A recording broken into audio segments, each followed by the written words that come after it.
Shalom, selamat pagi saudaraku. Di dalam Mazmur 73 ditunjukkan kepada kita dua jenis manusia. Pertama manusia fasik dan kedua adalah manusia yang tulus atau manusia yang benar ditandai dengan penderitaan. Manusia fasik artinya orang yang tidak takut akan Tuhan dan tidak peduli dengan hukum Tuhan. Pasti manusia seperti ini juga manusia yang tidak menghargai nilai-nilai rohani, nilai-nilai kekekalan. Hidupnya ditandai dengan kesenangan di dalam kelimpahan harta. Dan banyak orang mengikut dia atau menjadi kerabatnya, menjadi sahabat, menjadi handai taulannya. Ini bukan berarti orang yang sehat, gemuk dan kaya atau yang banyak harta berarti fasik, bukan loh saudaraku. Tetapi di sini hendak dikemukakan bahwa keadaan orang fasik yang makmur ini bukanlah ukuran dari berkat Tuhan. Karena biasanya gereja-gereja yang mengajarkan ajaran seperti ini selalu berbicara mengenai berkat-berkat jasmani sebagai kelimpahan yang diharapkan dari Tuhan. Kelimpahan materi bukanlah ukuran berkat Allah.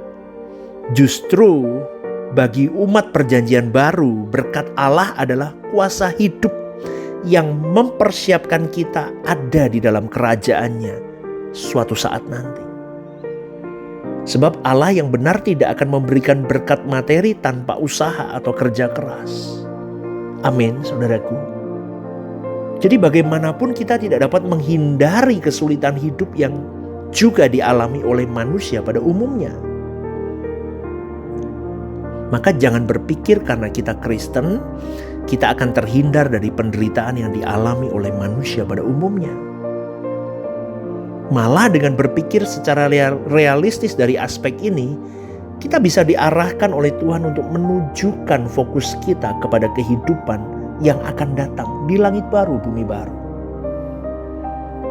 Aspek yang lain, kita harus berpikir bahwa kita harus realistis juga.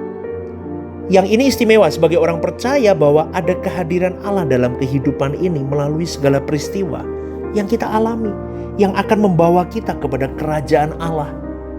Dengan menggarap kita agar menjadi orang percaya atau anak-anak Allah yang memang layak masuk dalam kerajaannya. Maka oleh sebab itu saudaraku, kita tidak perlu mempermasalahkan apa yang akan kita alami hari ini. Menyenangkan atau tidak menyenangkan. Tapi yang harus kita persoalkan adalah apakah yang kita alami ini membuat kita bertumbuh menjadi manusia yang indah di mata Allah? Apa enggak? Itu loh seharusnya saudaraku. Karena menurut penilaian umum orang fasik yang diceritakan di Mazmur 73 adalah ciri dari orang yang diberkati Tuhan. Sehat, tidak pernah sakit, senang selamanya, gemuk pula. Tetapi sebaliknya, orang yang hidupnya menderita seperti orang tulus ini dipandang tidak hidup dalam berkat Tuhan. Tetapi ternyata kalau kita meneliti pasal Mazmur 73 ini, justru, dengar ya baik-baik saudaraku, orang yang penuh penderitaan adalah orang yang diberkati Tuhan. Dari kebenaran ini kita belajar untuk mengisi hari hidup kita dengan benar. Memang kita sulit ya mungkin menerima fakta ini, kok gini nih ajarannya bener gak sih? Lu bener yang bener? Ini bener saudaraku. Saya bisa ngomong begini karena saya mengalaminya sendiri. Karena kita mungkin sudah terlanjur rusak dengan berbagai pemahaman yang salah. Karena kita merasa Tuhan memberkati kalau semuanya baik di mata kita. Padahal Tuhan mendatangkan segalanya itu baik, tetapi menurut versi Tuhan. Karena memang tidak bisa dipungkiri gereja banyak mengalami kemerosotan saudaraku. Ratusan ribuan tahun mereka mengajarkan sesuatu yang akhirnya membuat jemaat parkir di bumi ini dan salah menggambarkan berkat Tuhan dan kasih Tuhan. Saya boleh berkata begini, duri dalam daging yang kau alami itu berkat Tuhan terbesar dalam hidupmu. Karena duri dalam daging itu akan menggocoh jiwamu, hatimu, pikiranmu, perasaanmu. untuk tetap terus teguh, maka kau tidak bisa melepaskan duri dalam daging itu. Yang bisa kau lakukan apa? Berdamai dengan dirimu dan semakin kuat pegang Allah. Amin, saudaraku. Seperti pemazmur juga sempat bingung. Dia berkata, nyaris aku terpeleset sebab aku cemburu kepada pembual-pembual kalau aku melihat kemujuran orang fasik. Itu pemazmur sampai iri ngomong begitu. Sampai ngomong begitu. Lalu di ayat 13 dia berkata begini, sia-sia sama sekali aku mempertahankan hati yang bersih dan membasuh tanganku tanda tak bersalah. Coba, pemazmur sampai ngomong begitu karena pemazmur melihat orang-orang fasik hidupnya lebih baik ketimbang dia yang menjaga hidup kudus. Hidupnya malah dihantam dengan berbagai tulah. Coba, saudaraku. Maka dari renungan pagi ini, saudaraku, saya mau mengajak, ayo kita belajar mempercayai Tuhan. Meskipun kita ada di dalam situasi yang mengecewakan hatimu, situasi yang sulit, kita dapat membandingkan perbedaan kedua orang tersebut, orang fasik dan orang yang tulus. Orang fasik tidak berurusan dengan Tuhan, tapi berurusan dengan dunia, yaitu dengan kesenangan hidup, dengan orang-orang di sekitarnya. Tapi orang tulus berurusan dengan Tuhan. Dan kita pun seharusnya bisa seperti orang tulus ini. Ini yang harus kita persoalkan, saudaraku. Karena apa artinya kau punya gelar, kau punya kekayaan kalau kau tidak belajar untuk mengenal Allah? Maka pada pagi hari ini saya ingatkan, terimalah realitas hidupmu. Terimalah dan mengucap syukurlah dan bergumullah dengan Tuhan. Bertarung dengan imanmu, bertarung dengan doamu, bertarung dengan kekudusan hidupmu. Amin, saudaraku. Kesulitan-kesulitan yang kita alami ini pun, saudaraku, akan membawa kita semakin terbang tinggi. Bukan masalah senang, tidak senang, happy, tidak happy, melainkan apakah keadaan yang aku alami ini mendatangkan penggarapan Allah bagi diriku atau tidak. Kalau responmu salah ambil, tidak jadi digarap, saudaraku. Penggarapan itu gagal.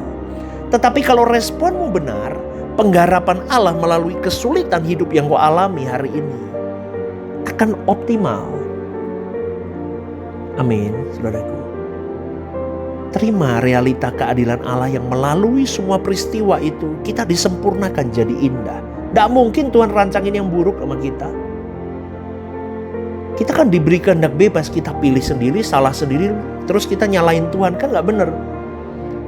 Kita pilih sendiri, meskipun salah pilihan kita, kembali bertobat sama Tuhan, Tuhan tuntun balik.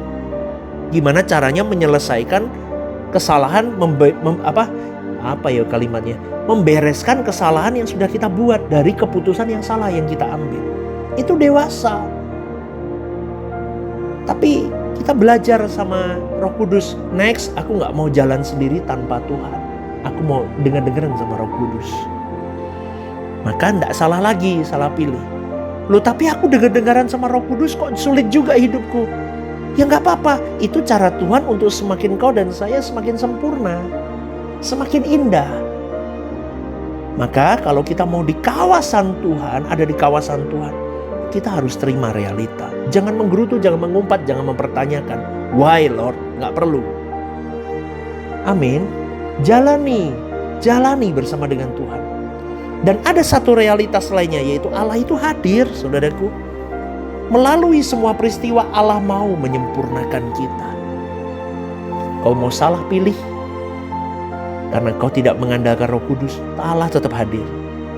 Maka minta ampunlah dan kembalilah ke jalan yang benar, dekat sama Tuhan. Kalau kau udah dekat sama Tuhan pun, Allah hadir. Bener kan? Pasti dong. Udah dekat pasti Allah hadir. Allah hadir. Kau dibawa ke lembah kelam pun, tidak apa-apa. Ada Allah di situ. Tapi bagi orang yang gagal menghayati kekekalan, dengar lo ya. Masalah boleh banyak, tapi kalau kau gagal menghayati kekekalan, rugi saudaraku kau hidup. Betul. Karena sulit untuk bisa menerima bahwa berkat yang sesungguhnya adalah kehidupan yang sempurna seperti Bapa serupa dengan Yesus. layak menjadi anak Allah di kerajaannya, itu melalui proses yang menyakitkan ini di bumi ini. Ini tempat kita ditempa sama Tuhan. Ngerti gak saudaraku? Maka maka Roma 8, 28, 29 jelas. Semuanya itu mendatangkan kebaikan untuk engkau dan saya yang mengasihi Tuhan. Maka hari ini jalani dengan ucapan syukur, dengan sukacita, dengan penuh pengharapan. Pengharapan kita di dalam Tuhan, dalam pribadi Yesus. Kenapa pengharapan kita dalam pribadi Yesus? Karena Yesus bisa menang, mengalahkan maut, mengalahkan semuanya, menyenangkan hati Bapanya. Kita punya iman di dalam Yesus. Dan kita mau berjuang seperti Yesus, contoh hidup kita, soko guru kita, teladan kita. Kalau dia bisa, kita bisa. Amin. Berarti kita punya pengharapan. Itu loh saudaraku. Maka gak usah banyak menggerutu, happy aja. Nikmati jadi manusia yang indah di pemandangan Allah. Ubah pola pikirmu. Belajar kebenaran, hidupi kebenaran, berjuang kenakan kebenaran. Sebelum kesempatan itu berlalu. Indah. Maka pada pagi hari ini sebelum saya tutup renungan ini. Tidak perlu mempermasalahkan apa yang kita alami hari ini saudaraku. Seneng apa gak seneng sih hatiku hari ini? Harus seneng sama Tuhan. Kehidupanku menyenangkan gak sih? Gak usah sibuk dengan itu. Tetapi yang harus dipersoalkan adalah apakah yang kita alami ini membuat aku bertumbuh menjadi manusia indah apa enggak di mata Tuhanku. Amin saudaraku. Semoga renungan pagi hari ini membukakan mata hati kita. Selamat pagi saudaraku. Selamat beraktivitas ya. Tuhan memberkati.